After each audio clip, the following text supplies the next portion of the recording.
in the middle of a story before. Why would Freya agree to marry Odin? What was in it for her?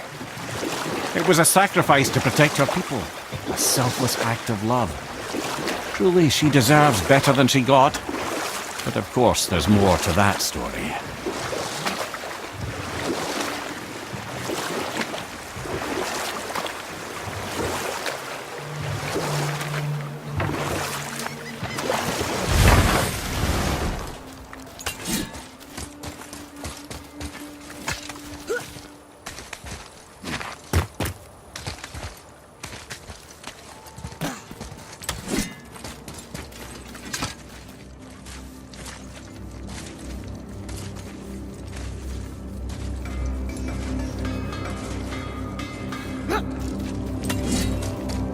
Just make sure you watch each other's backs in the storeroom.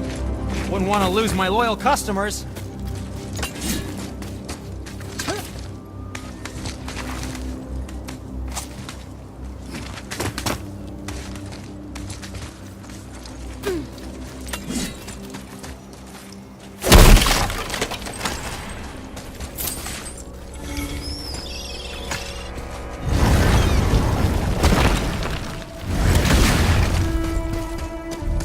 This is it, right?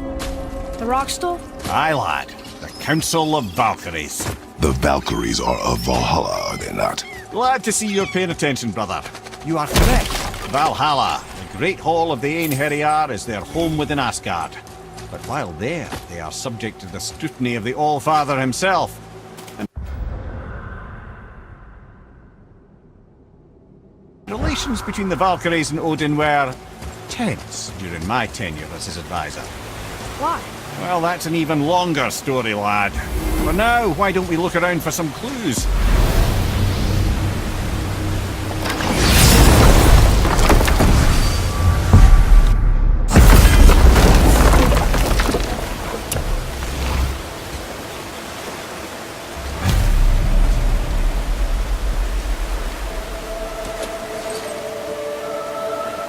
Try placing one of the Valkyrie Helms on a... Whoa, you're back.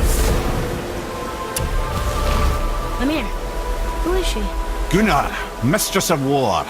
After any conflict, big or small, she would be first on the scene, sussing out the worthy spirits for a free trip to Valhalla.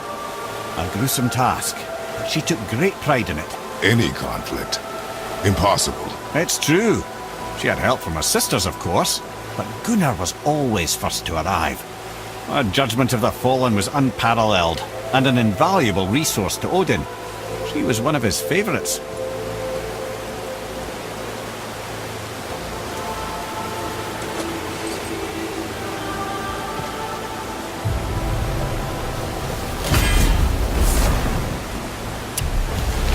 Ah, Gondu. Beautiful Gondu. And? Huh? That's it? Beautiful Gondul? No story or anything?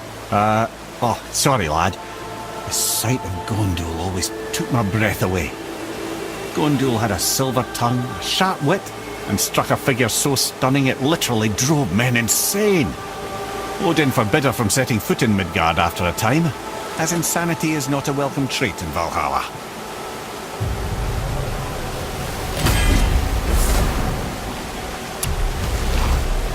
This is none other than Geirdriful, the Master of Arms in Valhalla, responsible for arming and training Odin's Einherjar. His what? His army come Ragnarok. The entire reason Valhalla exists, you see. The Einherjar wait in the Great Hall endlessly, feasting, drinking and fornicating themselves silly. Once Ragnarok begins, Odin calls them into service to fight on his behalf. Geirdriful had her hands full training that lot. This, my friends, is Kara. Now, Valkyries are volatile by nature, but Kara, the lass is wild storm personified. A wild storm. Aye, calm and collected. Then the air would shift and the fury of her storm would unleash. It was beautiful in a way, assuming you could find proper shelter. Her tears would cleanse the blood-soaked battlefields. This is Rota, a chooser of the slain. I thought all the Valkyrie did that. Not exactly, lad. Although that is what they're most famous for, and by far their greatest responsibility. You've seen what happens to the dead without the judgment of the Valkyries. Hellwalkers. That's right. Rota, Gunnar, Skuld. Without them to clean up the aftermath of battle, hell overflows with souls meant for Valhalla. And here we have Eir, the healer. A Valkyrie healer? Strange. Eir was strange, as a matter of fact. Very quiet, very calm. Where her sisters were violent rapids, Eir was a gentle stream. She healed the wounds of both mortals and gods, and even a certain all-knowing sage who once drank too much and fell off a mountain. Well, well, healed her, mistress of battle. She and Odin got on quite well, actually. Her and the other Valkyries, not so much. She would spend most of her time here in Midgard observing discord between the living, and sewing some up herself from time to time. She lived for conflict. Some say she was conflict personified. I wonder what will become of her now that she's free. Olrun, once the daughter of a powerful chieftain. She fell defending him during a Reaver attack. Olrun was escorted to Valhalla, where she chose to devote her afterlife to the pursuit of knowledge above all else. Quite unusual behaviour amongst the constant drinking and feasting of her fellow Valhallian denizens. How'd she end up a Valkyrie? Odin. He saw a kindred spirit in Olrun's single-minded pursuit of knowledge. He appointed her as the Valkyrie's resident historian.